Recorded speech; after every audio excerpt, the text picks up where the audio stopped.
সুস্থতা কামনার মধ্যে আমাদের শপথ বাক্য এখানে শেষ করছি।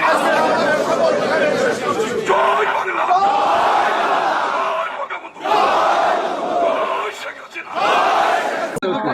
যে সেনাবাহিনীর দায়িত্বে আছেন, গতকালকে গুজবের ভিত্তিতে গোপালগঞ্জের সর্বস্তরের মানুষ যখন যার কাছে যা ছিল সেটা নিয়ে নেমে এসেছে, সেই কারণে যাতে অস্ত্র প্রদর্শন না হয় সেটা অনুরোধ জানিয়েছিলেন, কিন্তু আমরা সে কথা গতকাল রাখি নাই, কারণ আমাদের আবেগের জায়গায় হাত পড়েছে। উল্টো পাল্টা গুজব যে লেজ বাড়িয়ে দিয়েছিল সেটার জন্য আমরা করেছি। আমরা এক আইনের মধ্যে থেকে আন্দোলন করব। আমাদের সভাপতি মহোদয়কে এখানকার দায়িত্ব প্রাপ্ত সেনা অফিসার, সে তার সাথে মিটিং করতে চেয়েছে, মাহবুব ভাইয়ের সাথে একটা কনফারেন্স করবে। মাহবুব ভাই এখন 12:30টায় সেই মিটিংটা আছে, এখন রওনা করে পরবর্তীতে আমাদের সাথে যোগ দেবেন। আমরা গোপালগঞ্জ সহ বিভিন্ন এলাকা থেকে, বিশেষ করে টুঙ্গিপাড়ার নেতৃবৃন্দ সহকারে শপথ গ্রহণ করেছি। আমরা মাজারে অবস্থান করব। আপনাদের সকলকে এই পরিস্থিতি রাজনৈতিকভাবে মোকাবেলা করতে হবে।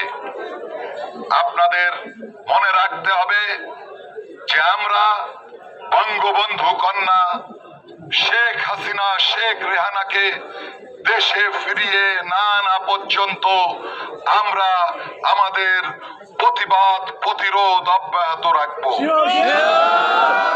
আমাদেরকে প্রত্যেককে গ্রেফতার এড়িয়ে চলতে হবে। তারপরেও যদি কেউ গ্রেফতার হয়, আমি আজম যদি গ্রেফতার হই, আপনারা থেমে থাকবেন না। যে শক্তি নিয়ে এখন চলছেন তার চাইতে দ্বিগুণ শক্তি নিয়ে আপনারা রাজপথে নামবেন, কারণ গোপালগঞ্জের মানুষ মুজিব প্রেমী মানুষ। এখানে যদি কেউ আসে তাহলে জয় বাংলা, জয় বঙ্গবন্ধু, জয় শেখ হাসিনা বলে আসতে হবে, তা না হলে প্রতিরোধ হবে। এই জন্য আপনাদেরকে বিশেষভাবে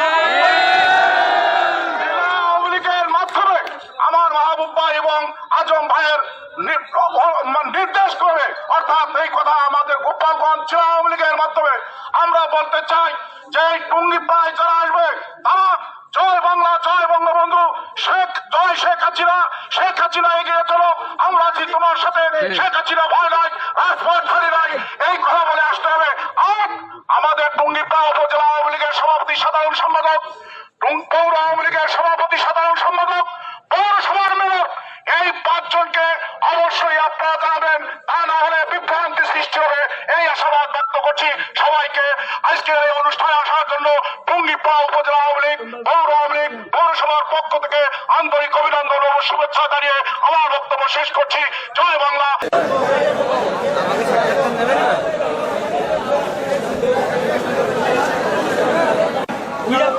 বিশেষ